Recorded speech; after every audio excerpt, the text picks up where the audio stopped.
Vinayaka Chavithi is not only a festival, this is emotion, this is our tradition, this is proud of our nation, that's why we have to do promotion అని చెప్తుంటాం. వినాయక చవితి అంటే కేవలం అది ఒక పండుగ మాత్రమే కాదు, అది ఒక భావము, భావకత. ఆఖరికి వినాయకుడు పెట్టిన దగ్గర నుంచి నిమజ్జనం జరిగినంత వరకు కూడా ప్రతి ఇంట్లో కూడా పండగ వాతావరణమే, ప్రతి ఇల్లు కూడా ఒక పండగ శోభే. ఆఖరికి గణపతి నిమజ్జనం చేసేటప్పుడు చాలా మంది తెలియకుండా కన్నీళ్ళు వచ్చేస్తూ ఉంటాయి, ఎందుకంటే అంత ప్రేమ.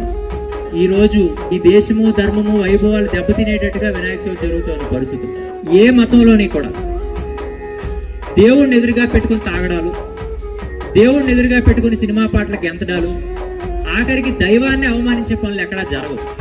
కానీ కేవలం దౌర్భాగ్యం ఏమిటంటే మనకు మాత్రమే దాపరించింది ఆ దిక్కుమాల పరిస్థితి అనమాట. మనం జీవితంలో తప్పులు చేస్తున్నాం, తప్పుల్ని దేవుడి దగ్గర కూడా చేస్తున్నాం.